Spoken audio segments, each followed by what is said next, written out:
बात मेरी समझ में आ रही थी कि अगर मैं लाठीचार्ज और गोली चलवाता पुलिस की तरफ से, कई लोगों को लग रहा था कि ये माहौल है जिसमें गोली चलनी चाहिए पुलिस की तरफ। गांधी मैदान में रैली थी, एलिफिंस्टन मोना सिनेमा के पास से शायद पहला ब्लास्ट वहीं से स्टार्ट हुआ था कि ये जो ब्लास्ट हो रहा है सीरियली, ये मंच से के सबसे अधिक दूर से स्टार्ट हुआ है और टाइम था वो टाइमर्स जिसको बोलते हैं, टाइम किया हुआ था ब्लास्ट। अपने बच्चों को पढ़ाया था सुपर 30 की परिकल्पना के पहले ही मैंने पढ़ाया था दोनों को, और दोनों आईआईटी चले गए। सबसे पहले शुरुआत सर वहीं से कि जब आप डीजीपी रहे बिहार के, और उस समय डीजीपी रहते हुए जब प्रधानमंत्री, जो आज देश के इतने चर्चित प्रधानमंत्री हैं, तो उस समय किसी को नहीं पता था कि प्रधानमंत्री बनेंगे कि नहीं बनेंगे। जो हुंकार रैली हुई थी और उसमें बम ब्लास्ट हुआ था, तो क्या नज़ारा था उस समय, क्या सीन था? बिहार के डीजीपी होने के नाते आपके दिमाग में क्या चल रहा था और क्या किस तरीके से उन चीज़ों को मैनेज किया आपने? वर्ष 2014 की बात है ये, और जो घटना हुई थी निश्चित रूप से निसंदेह बहुत ही परेशानी वाला सबब था वो, क्योंकि लाइव ब्लास्ट हो रहा था और सीरियल ब्लास्ट था। गांधी मैदान में रैली थी, एलिफिंस्टन मोना सिनेमा के पास से शायद पहला ब्लास्ट वहीं से स्टार्ट हुआ था, और वो क्रमशः सेंट जेवियर्स की तरफ चला आ रहा था। एज डीजीपी मैं उसको अपने ऑफिस में बैठ कर के टीवी पर देख रहा था और लाइव देख रहा था। बहुत धैर्य से काम करना पड़ा था, अपने सभी पदाधिकारियों को मिला कर के सबों को टास्क दे के, कौन लॉ एंड ऑर्डर देख रहा है, कोई लॉ एंड ऑर्डर तो परेशानी का सबब था ही था। एक चैलेंज था कि इसका अनुसंधान भी तुरंत हो जाना चाहिए, क्योंकि अगर नहीं डिटेक्ट होता तो ये बहुत ही गंभीर प्रभाव छोड़ता और आने वाले समय में भी वो परेशानी होती उससे, क्योंकि लाखों की संख्या उस समय ऑलरेडी जमा थी गांधी मैदान में। वो तो लॉ एंड ऑर्डर की समस्या हुई। जो अनुसंधान उसका इम्पोर्टेंट था कि पकड़ में आ जाना चाहिए तुरंत, प्रिवेंट नहीं हो पाया था, ब्लास्ट होने लगा था। कम से कम डिटेक्ट हो जाता है, क्योंकि पुलिस के काम में दो इम्पॉर्टेंट वर्ड्स होता है, प्रिवेंट एंड डिटेक्ट।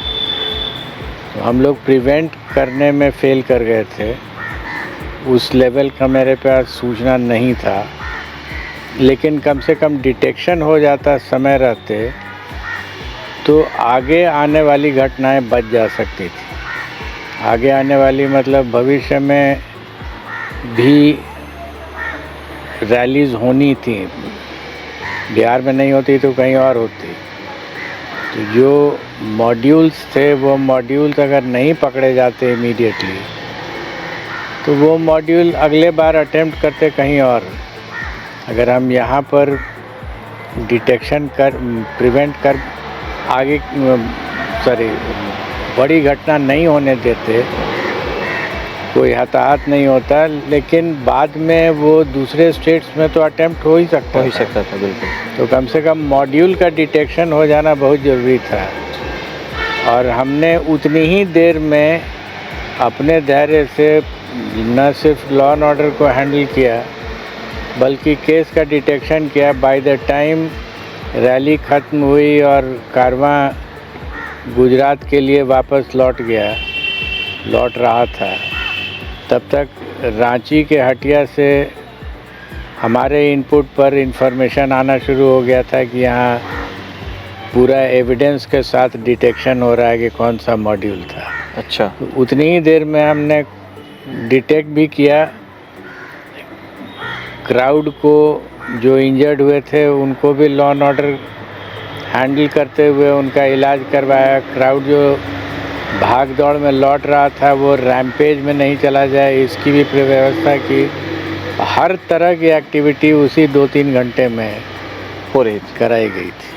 तो जो उस समय जो सिचुएशन जिस तरीके से वो चीज़ें हैंडल हुई, तो उसमें जो बड़ी जानकारी ये थी कि अभी प्रधानमंत्री मंच पे आए भी नहीं थे और ये घटना घट चुकी थी। तो एक कितना बड़ा चैलेंज था कि उस समय उनको ये, क्योंकि बिना आपके कंफर्मेशन के प्रधानमंत्री को वहाँ तक मंच पे वापस भेजना, क्योंकि ऑलरेडी ब्लास्ट हो चुका है, जो भी लोग होंगे वो उससे जुड़े हुए वहाँ लोग होंगे, तो ये कितना चैलेंजिंग था और कैसे आपने इस बात का हिम्मत दिखाया और किस बात के इनपुट पे आपने उनको स्टेज पे जाने की, क्या उस समय कुछ उनके सुरक्षाकर्मी की तरफ से आपको कोई इनपुट मिला था कि हमें जाने दिया जाए या फिर नहीं जाने दिया जाए? नहीं, वो तो इन्फॉर्मेशन हमसे मांग रहे थे और ऑब्वियसली क्योंकि स्टेट के डीजीपी हम हैं जहाँ घटना हो रही है, तो वो हम ही से इन्फॉर्मेशन मांगेंगे। बिल्कुल। तो हमने अपना कैलकुलेशन किया था कि ये जो ब्लास्ट हो रहा है सीरियली, ये मंच से के सबसे अधिक दूर से स्टार्ट हुआ है और टाइम था वो, टाइमर्स जिसको बोलते हैं, टाइम किया हुआ था ब्लास्ट। अच्छा। तो ये दिखाई पड़ रहा था कि मोना से वो चला है और धीरे धीरे टूवर्ड्स द डायस आ रहा है। तो आप अगर गौर करेंगे तो वहाँ पर जो सभा स्थल है वो सेंट जेवियर्स के आगे से अगर आप चलें तो करीब करीब जहाँ गांधी मूर्ति है वहाँ तक प्रोटेक्शन रहता है। सभा स्थल पर वहाँ लोग आते हैं, क्योंकि मंच उधर ही था। मंच सेंट जेवियर्स की तरफ था जी।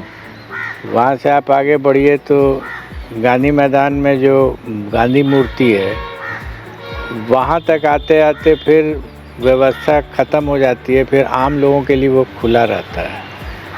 तो जो भी ब्लास्ट हो रहा था वो सब उस क्षेत्र में था जिस क्षेत्र में कोई व्यवस्था सिक्योरिटी की बहुत अधिक नहीं होती, वो खुला रहता है आम लोगों के लिए। आम लोग आ जा सकते हैं गांधी मैदान में, जो रैली में नहीं भी आए हैं वो भी जा सकते हैं। तो जब मैंने इसको आकलन कर लिया कि ये घुस नहीं पाया है अंदर में जी, नहीं तो अंदर में ब्लास्ट होता है। तो चूँकि भगदड़ सबसे ज़्यादा क्रिएट होता अंदर, जो ग्राउंड था, रैली ग्राउंड उसके अंदर में। जब मैंने ये भांप लिया कि वहाँ नहीं घुस पाया है लोग, क्योंकि वहाँ पर हम लोग प्रोटेक्शन दिए हुए थे, तो आश्वासन मुझे अंदर से मिल गया था कि नहीं, इसके अंदर तो नहीं आ पाया है। And therefore I was quite confident कि अंदर में नहीं हो सकेगा। तो इस लिहाज से फिर आपने उनके सुरक्षाकर्मी को इनपुट दिया। खैर, ये तो एक बहुत बड़ा उस समय का जो सिचुएशन था आपके डीजीपी रहते हुए, लेकिन उससे भी बड़ी एक और जो माहौल बनी थी उस समय जब मुखिया जी का मर्डर हुआ था आरा में, और उसके अगले दिन पटना जब उनकी डेड बॉडी को लेकर के लोग आ रहे थे यहाँ पे, मतलब जो भी दाह संस्कार करना था, तो वो जो भीड़ थी उसको एक डीजीपी होने के नाते अपने करियर में आप किस तरीके से देखते हैं, और वो जो उग्र जो उनके अंदर जो गुस्सा था, उस गुस्से को पे काबू करना कितना मुश्किल था और किस तरीके से आपने उस चीज़ को काबू किया उस समय? जो गुस्सा उस प्रोसेशन में था वो बहुत स्वाभाविक था। उनके जो फॉलोअर्स थे उनके अंदर उस हत्या का गुस्सा तो बहुत स्वाभाविक, उसमें अस्वाभाविक कुछ नहीं था। जो बात मेरी समझ में आ रही थी कि अगर मैं लाठीचार्ज और गोली चलवाता पुलिस की तरफ से, कई लोगों को लग रहा था कि ये माहौल है जिसमें गोली चलनी चाहिए पुलिस की तरफ से, तो उस गोली का प्रभाव क्या पड़ता आने वाले समय में या उसी के तुरंत बाद। पहली चीज़ होती कि भगदड़ मचती वहाँ पुलिस की गोली के कारण या पुलिस की लाठी के कारण। एक डेड बॉडी जो गर्मी के समय में थोड़ी ख़राब स्थिति में आ गई थी, वो बेली रोड पर कहीं छोड़ दिया जाता और लोग भाग जाते वहाँ से। ये सब मेरे दिमाग में चल रहा था। अगर लोग भाग जाएंगे तो उन अंत्येष्टि उस शरीर का कौन करेगा, पार्थिव शरीर का। और वो कोई दशहरा की मूर्ति नहीं है कि आप उसको सादे लिबास में सिपाहियों से उठवा करके कर और देंगे। विसर्जन करा दीजिए। तो ये मैं क्लियर हो रहा था कि किसी तरीके से मुखाग्नि तक तो धैर्य रखना ही पड़ेगा। अगर मुखाग्नि तक धैर्य नहीं रखेंगे तो वो सब हो जाएगा जो अभी मैंने आपको बताया जी। और एक बार अगर ये हो गया तो उसके बाद बिहार फिर वापस 15 साल पहले वाली स्थिति में पहुंच जाता, जहां जात के नाम पर फिर निकलता गोली बारूद।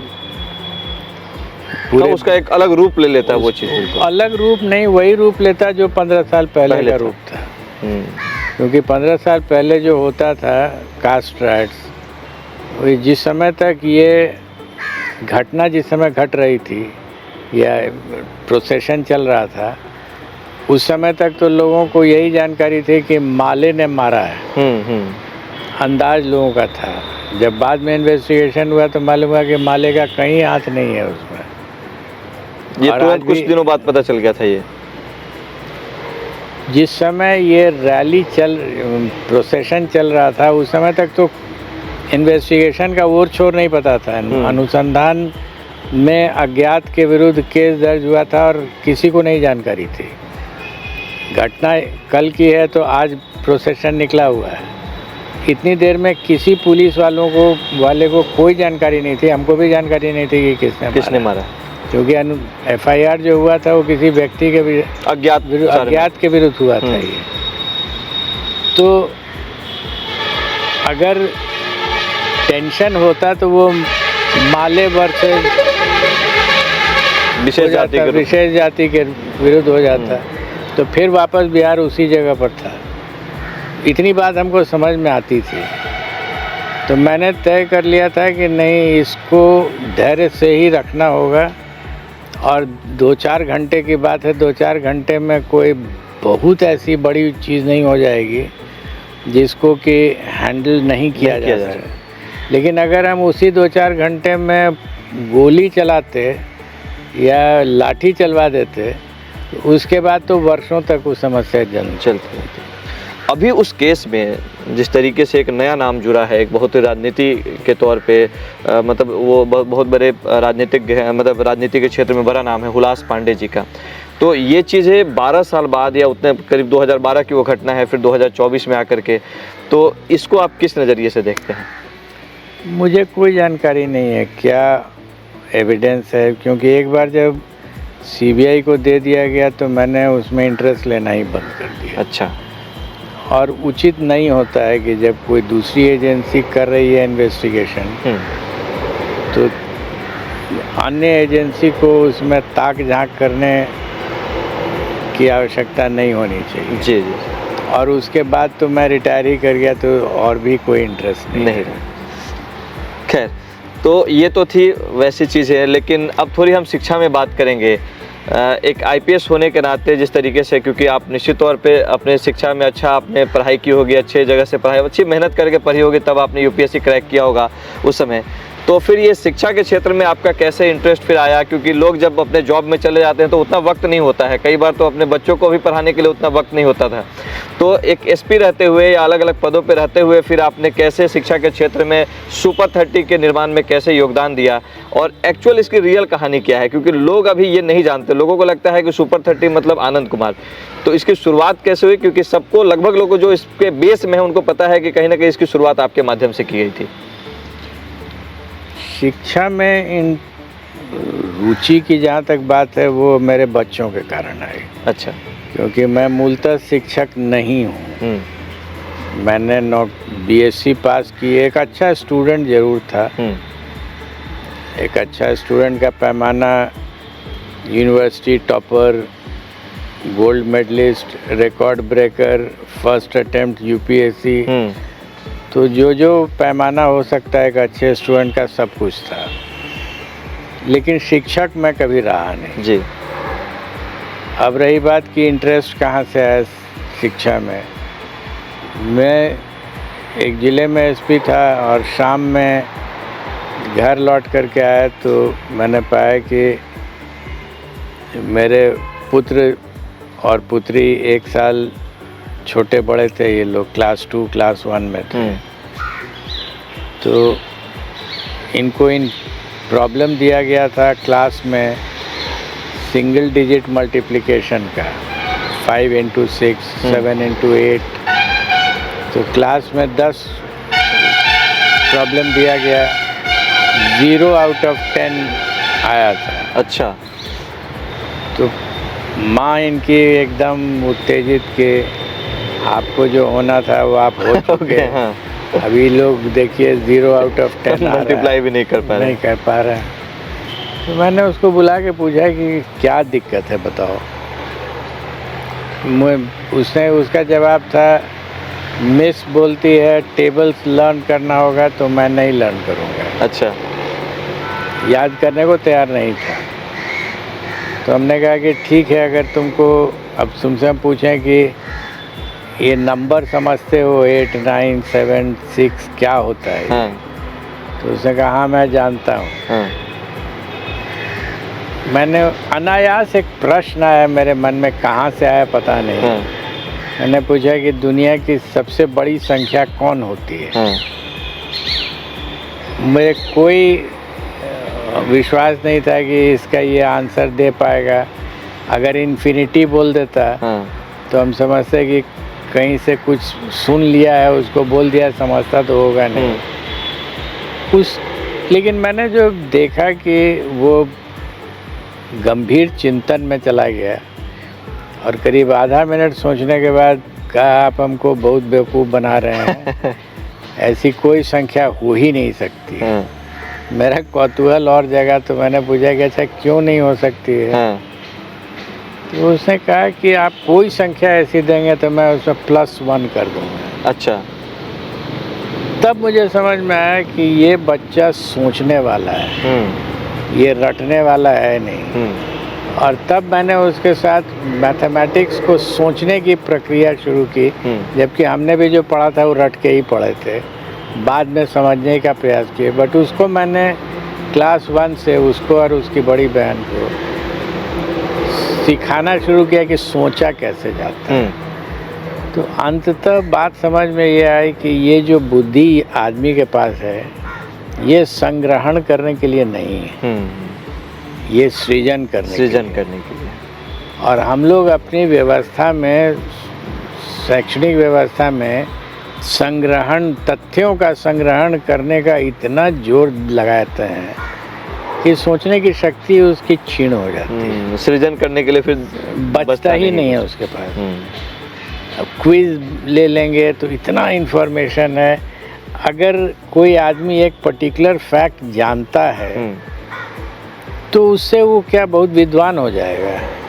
अगर उस फैक्ट से वो कोई नया फैक्ट निकाल ले जी, बिना कुछ और बताए हुए, तब हम मानते हैं कि हाँ उसके पास बुद्धि है। लेकिन इन्फॉर्मेशन का गैदरर है वो। इसमें आप संग्रहण करते चले जाइए तो आप उससे विद्वान नहीं हो सकते। तो मतलब मेन जो मुद्दा था कि ठीक है ये चीज़ें तो समझ में आ गई, लेकिन जो शुरुआत थी सुपर 30 की, उसकी नींव कैसे पड़ी? मतलब उसमें पहली बार आपकी मुलाकात आनंद कुमार जी से कैसे हुई, इसके बारे में थोड़ा सा, बहुत कम लोग जानते हैं, तो इसकी थोड़ी सी। इसका प्लान नहीं था। मैंने अपने बच्चों को पढ़ाया था सुपर 30 की परिकल्पना के पहले ही मैंने पढ़ाया था दोनों को, और दोनों IIT चले गए। उसके बाद इन श्रीमान से हमारी मुलाकात हो चुकी थी पहले ही, और एक कॉन्सेप्ट आया कि गरीब बच्चों को पढ़ाया जाए। फिज़िक्स मैं पढ़ाता था, मैथमेटिक्स वो पढ़ा रहे थे, केमिस्ट्री का कोई टीचर था नहीं। अच्छा। और धीरे धीरे गाड़ी बढ़ने लगी। लेकिन दो बातें थीं। एक तो ये अगर आप गौर कीजिएगा तो सुपर 30 इतना पॉपुलर क्यों हो गया है, इस पे अगर आप गौर करेंगे तो बहुत मूल बात आपको समझ में आएगी। और मैंने इसको गौर करने के लिए अपने आप से एक प्रश्न पूछा कि जितने भी विदेशी चैनल्स आए, सबसे पहले विदेशी चैनल ही आया। अच्छा। फॉर एग्जांपल डिस्कवरी चैनल हाँ या अल जज़ीरा या गार्डियन, लंदन का जो गार्डियन जी। है, उसने अपनी टीम भेजी थी। जापानीज़ मीडिया, जर्मन मीडिया, तो ये सब लोग आए और शुरुआती दौर में आए। अच्छा, मतलब पहले 1-2 साल के बीच में? 3 साल 3 साल में सभी आए और सबों ने किया और बड़ा-बड़ा कार्यक्रम किया उसमें। हाँ, उस समय इनफैक्ट जो नेशनल मीडिया और लोकल मीडिया था वो इंटरेस्टेड नहीं हुआ था। अच्छा। आप गौर करेंगे कि 2003 से इसको स्टार्ट अगर करें तो 2006-07 होते होते विदेशी मीडिया जो इतना इंटरेस्ट ले रहा था वो सब धीरे धीरे विलुप्त हो गया। अच्छा। कोई आप इसका चेक कर लीजिएगा जी, जी। सीक्वेंस में। हाँ, ये बहुत इंटरेस्टिंग फैक्ट है कि सबों का इंटरेस्ट, विदेशी मीडिया का इंटरेस्ट तो ख़त्म हो गया। उसके बाद से सडन सर्ज हुआ है ऑफ द नेशनल मीडिया।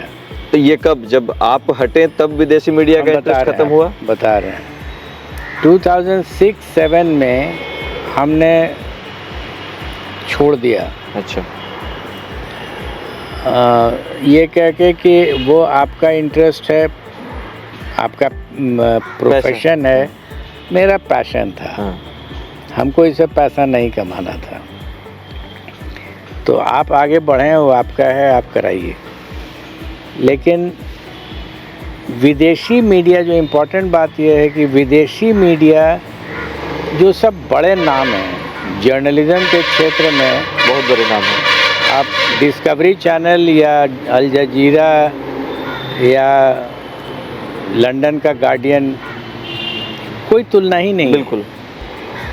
तो प्रश्न ये मेरे मन में कौंध रहा था कि आफ्टर ऑल ये लोग इंटरेस्ट लिया और इसको इंटरनेशनल लेवल पर एक्सपोज कर दिया। इस एफर्ट में उनको क्या चीज़ लगा था? इस एफर्ट में उनको क्या लगने लगा कि वो इनिशियल स्टेज में ही आकर के और एकदम एक्सप्लोर करने लगे। हाँ। और बाद में उन्होंने छोड़ क्यों दिया? हाँ। फॉलो अप, वो लोग नॉर्मली अपने स्टोरीज का फॉलो अप करता है। हाँ। तो फिर उन्होंने छोड़ क्यों दिया? तो ये एक क्वेश्चन था। हमने जर्नलिज्म की बुक्स निकाल के पढ़नी शुरू की कि ये क्या होता है जर्नलिज्म। हाँ। और जो पहला सेंटेंस था उसी में मुझे आंसर मिला। हाँ। पहला सेंटेंस था व्हाट इज न्यूज़। अच्छा। जर्नलिज्म स्टार्ट ही होता है न्यूज़ से। हाँ। When a man bites a dog, it is news. When a dog bites a man, it is not news. When a teacher of mathematics is teaching mathematics, it is not news. Not news. But when an IPS officer is teaching physics for IIT JEE, it is news. क्योंकि वो man bites a dog वाली स्थिति आ रही है। बिल्कुल। तो ये जब बात मुझे समझ में आई तो मैंने इसको एनालाइज कर देखा कि एकदम सही बैठता है। जब तक हम उन एसोसिएटेड रहे तब तक विदेशी मीडिया आया। उसके बाद जैसे ही हमने छोड़ा उनको तो डिसअपियर कर गया। उसके बाद नेशनल मीडिया का तो अपना एंगल होता है। बिल्कुल, कई तरह के एंगल होते हैं उसमें।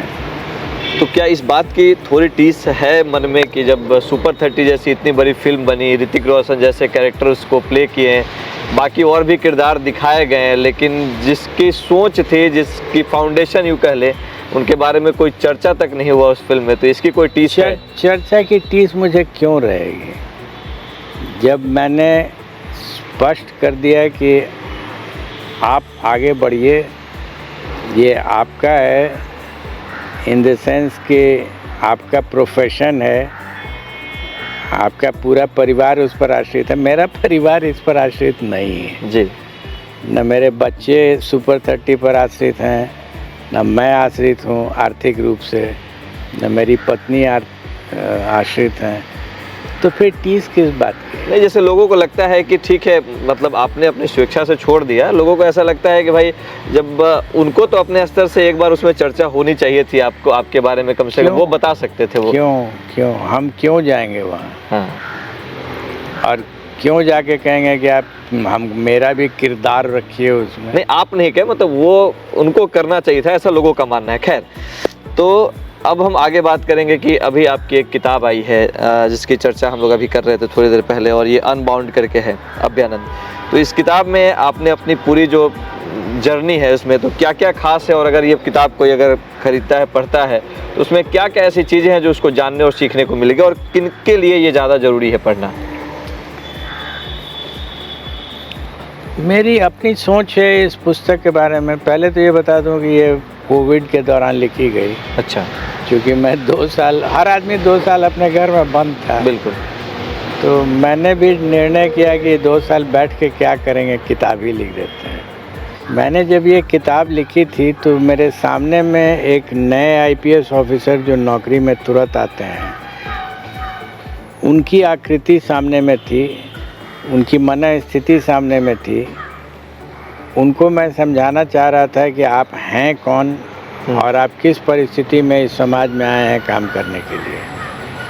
सबसे पहली चीज़ उनको समझनी होती है कि उनका सृजन ही हुआ है कानून के गर्भ में। जी। You have been created under the law. आप कोई चलते फिरते ऐसे आपको अपॉइंटमेंट लेटर नहीं मिला है। और आपकी जो नौकरी है आईपीएस की, ये वो बहुत रेयर नौकरी है जिसका जिक्र संविधान में है। हर नौकरी का जिक्र संविधान में नहीं होता है। अच्छा। तो आप अपने स्तर को देखें कहाँ हैं, और आपकी जो शक्ति है वो कानून से परिभाषित है। आपको ऐसा नहीं एहसास होना चाहिए कि आप जो चाहें वो कर सकते हैं। लक्ष्मण रेखा है, हर परिस्थिति में आपके पास एक लक्ष्मण रेखा होगी। अगर उस लक्ष्मण रेखा को आप नहीं पहचानेंगे तो परेशानी में पड़ेंगे। ये लक्ष्मण रेखा को तोड़ने का प्रयास भी नहीं करना चाहिए। तब रही बात कि क्या करना चाहिए। करना ये चाहिए कि अपनी बुद्धि, कुशाग्र बुद्धि का इस्तेमाल करें और कानून में दी हुई शक्तियों को ऐसे प्रयोग करें कि आप अपनी जो सीमाएं हैं उसको कानून के बंधन में ही फैला करके देख लें। इसीलिए हमने अनबाउंडेड लिखा है। ये सीमा को आप फैला सकते हैं, और ये कौन फैला सकता है? जिसके पास अपनी बुद्धि होगी। तो यहाँ आपके मसल की शक्ति बहुत इम्पोर्टेंट नहीं है। इनफैक्ट वो अगर अप्लाई करेंगे आप तो आप परेशानी में पड़ेंगे। सो ब्रॉन नहीं अप्लाई करें, ब्रेन अप्लाई करें। ये मेरा मुख्य है, और इसी पर आधारित जितने घटनाएं हैं उसका जिक्र मैंने किया है। तो 2 लोगों के लिए तो बेस्ट है, एक तो जो ऑलरेडी सिलेक्टेड है और एक जो उसकी तैयारी कर रहे हैं, उनके लिए भी ये अगर किताब पढ़ते हो तो बहुत बढ़िया होगा। और जो कॉमन छात्र हैं जिनका यूपीएससी या फिर आईपीएस आईएएस कोई उनका ड्रीम नहीं है, वो किसी और भी क्षेत्र में, तो उनके लिए क्या इस किताब में? सामान्य रूप से समझदारी अगर आपकी बढ़े, जब आपका उम्र थोड़ा सा भी बढ़ता है, 20-25 होने लगता है, तो आपको अपनी समझदारी बढ़ानी होगी। जी। जिस समाज में आप हैं वो समाज क्या है, कैसे ऑपरेट करता है, लॉ क्या है, लॉ को कैसे आप देखना चाहिए, ये सब का जिक्र मिलेगा। प्लस कुछ ऐसी घटनाएं भी होंगी जिसकी चर्चा आपने की होगी, जिससे सीख होगी। घटनाओं का जखीरा है। अच्छा, तो चलिए सर, आपसे बहुत अच्छा लगा आपसे बात करके, और आपने जो भी अपना अनुभव शेयर किया है, तो हम उम्मीद करेंगे कि आप हमारे दर्शकों को बहुत अच्छी लगोगी। आपका फिर से बहुत बहुत धन्यवाद sir, thank you so much.